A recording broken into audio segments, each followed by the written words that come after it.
Donc Jean-Philippe Pilet, j'habite sur la commune de Saint-Germain-du-Seudre. Je suis exploitant agricole depuis 1980, donc c'est-à-dire j'arrive à l'âge de la retraite. Donc j'exploite 90 hectares, 33 hectares de tabac, une vingtaine d'hectares de maïs, du gel comme tout un chacun et des plantes aromatiques. Le choix de l'irrigation, je ne l'ai pas fait. J'ai repris une exploitation familiale qui appartenait à mon père. C'est une exploitation qui est irriguée depuis 1960. C'était la deuxième installation électrique du département au niveau irrigation, avec un pompage de surface sur la nappe phréatique. Elle est omniprésente chez nous, elle n'est pas très loin. Et ce sont des terres de sable. Sans irrigation, il est quasiment impossible de faire des cultures, si ce n'est la vigne qui était ici de façon historique.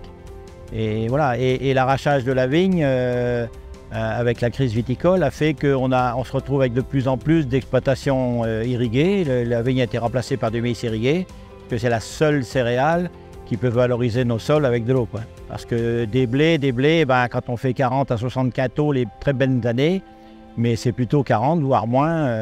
Donc c'est impossible d'avoir une activité économique rentable sur une exploitation si on n'a pas d'irrigation dans notre secteur, mais dans d'autres secteurs aussi, mais chez nous encore plus que d'autres.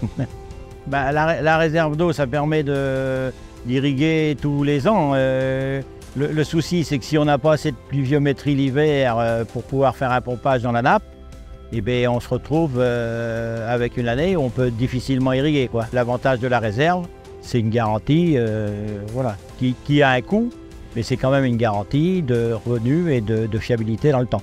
Tout un chacun, en tant qu'agriculteur, se doit de préserver l'environnement en soi, mais aussi de faciliter un peu la biodiversité. C'est ce qu'il faut essayer de faire par des assolements.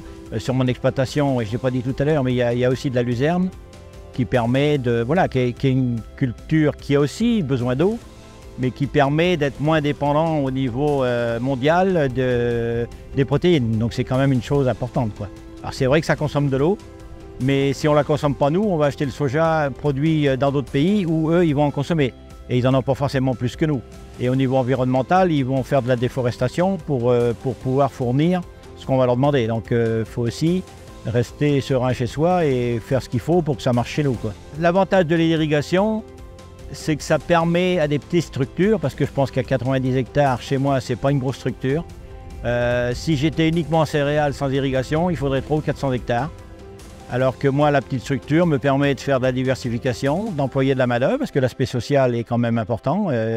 L'été, il y a une douzaine de salariés sur mon exploitation. Et c'est pas neutre, parce qu'une exploitation de 90 hectares avec 12 salariés, ça fait partie de l'engagement social qu'on doit avoir, social, environnemental et à tous les niveaux, quoi, voilà.